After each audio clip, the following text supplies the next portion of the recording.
संविधानिक व्यवस्थेच्या विरोधात जो कोणी जाईल त्याला आमचा विरोध. भाजपच्या पापाचा अंत सुरू झाल्यामुळे आमचा जल्लोष. नाना पटोले. काँग्रेसची स्पष्ट भूमिका आहे की संविधानिक व्यवस्थेच्या विरोधात जो कोणी जाईल त्याला आम्ही विरोध करू. 2023 मध्ये विधेयक मंजूर करताना काँग्रेसने जनगणना करून जागा वाढवण्याची भूमिका मांडली होती. जागा वाढवण्यासाठी दुरुस्ती आवश्यक असल्याने संसदेत विधेयक आणण्यात आले. मात्र 2021 मध्ये कोरोना कारण देत जनगणना करण्यात आली नाही. भाजप मनुवाद आणण्याचा प्रयत्न करत आहे, परंतु काँग्रेस हा मनुवाद येऊ देणार नाही. देश संविधानाप्रमाणेच चालला पाहिजे, ही आमची भूमिका आहे. घरांचा सर्वे करून नंतर जनगणना करू हा सरकारचा दावा खोटा आहे.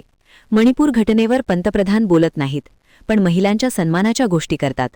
भटक्या महिलांचा अपमान झाला असून भाजपच्या पापाचा अंत सुरू झाल्यामुळे आम्ही जल्लोष केला, असे काँग्रेस आमदार नाना पटोले यांनी सांगितले. पाहूया ते काय म्हणतात.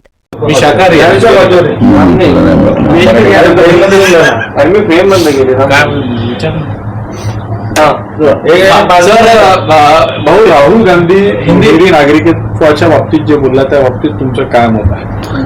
बघा, अलाहाबाद कोर्टाने राहुल गांधीवर गुन्हे दाखल करायचं त्या ठिकाणी सांगितलेलं आहे.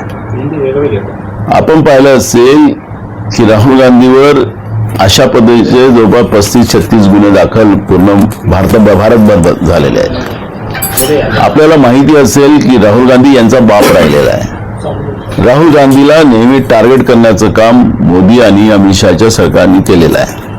आणि राहुल गांधी यांचं टार्गेट आहे, कारण की राहुल गांधीजी यांच्या सगळ्या गोष्टी जनतेसमोर उघड करतात आणि राहुल गांधी यांच्यासाठी खटकतात आहे. त्यामुळे राहुल गांधीला कसं फसवता येईल, राहुल गांधीला कसं अडकवता येईल. आपण पाहिलं असेल की त्यांचं लोकसभेचं सदस्यत्व मागच्या काळात रद्द करण्याचं पाप या लोकांनी केलं आणि माननीय सुप्रीम कोर्टाने त्याच्यामध्ये त्यांना त्यांच्या बाजूने राहुल गांधींच्या बाजूने निर्णय दिला आणि त्यांचं सदस्यत्व पुन्हा कायम झालं. म्हणजे हे या लेवलवर आहेत की राहुल गांधीजी आमच्या विरोधात बोलू नये आणि म्हणून त्यांना त्या पद्धतीचा दबाव आणण्याचं पाप हे मोदीचं सरकार करताना आपण पाहतो. आणि त्यांच्यावर मात करून राहुल गांधीजी भारताच्या संविधानासाठी आणि भारताच्या प्रत्येक नागरिकासाठी लढाई लढत आहे आणि त्याच्यातूनही या पद्धतीच्या आरोपामध्ये त्यांना काही होणार नाही. ते एकदम त्याच्यातून बाहेर येतील आणि हा जो आरोप आहे हे पुन्हा नरेंद्र मोदी सरकार उलट्या तोंडाच्या खाली पडेल असं चित्र आपल्याला मी या निमित्तानं सांगतो. बहुत हिंदी में बताइए.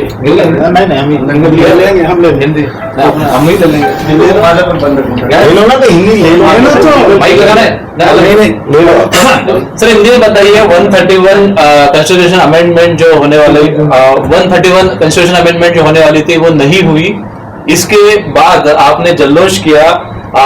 बीजेपी का कहना है कि शर्म आनी चाहिए कांग्रेस को कि महिला विधेयक, नारी शक्ति वंदन विधेयक हो नहीं पाया, मंजूर नहीं हो पाया. इतनी बड़ी दुखद घटना थी और कांग्रेस ने जल्लोष किया.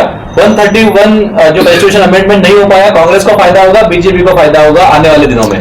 देखो, नारी शक्ति को वंदन, ये बड़े बड़े नाम रखने का इनका स्लोगन भी बहुत बड़ा ये रहता है कि लोगों को गुमराह कैसे किया जाए. फिर मणिपुर में महिलाओं पे अत्याचार हो रहा है. अभी भी वहां पे जो आग लगी हुई है वो अभी भी बुझी नहीं है. देश के प्रधानमंत्री, देश के गृह मंत्री उसके ऊपर बोलने को तैयार नहीं है. तो क्या ये नारी शक्ति को वंदन करने वाले लोग हैं?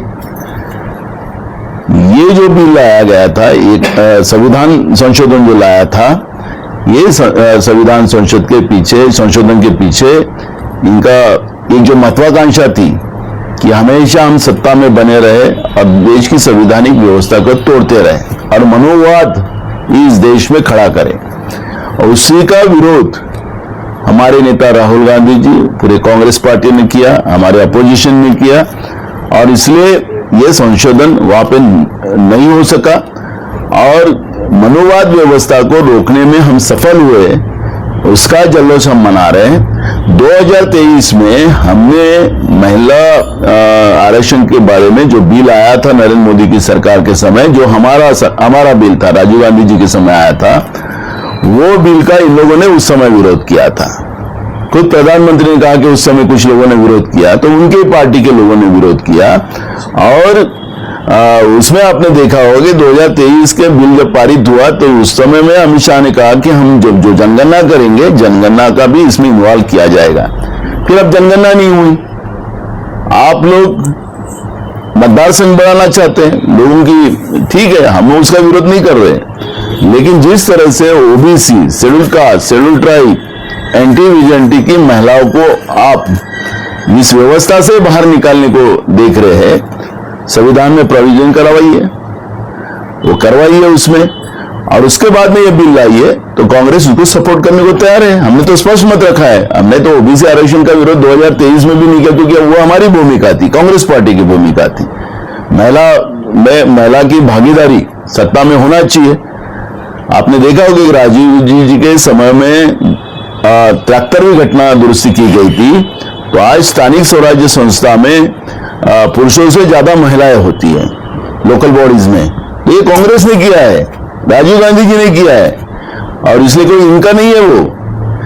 ये तो महिला पे अत्याचार करने वाले लोग हैं, ये ओबीसी पे अन्याय करने वाले लोग हैं, ये शेड्यूल कास्ट के ऊपर अन्याय करने वाले लोग हैं, आदिवासी के ऊपर अन्याय करने वाले लोग हैं, ये एंटी बीजेपी के लोगों के ऊपर अन्याय करने वाले लोग हैं, और इसका विरोध हमने किया है।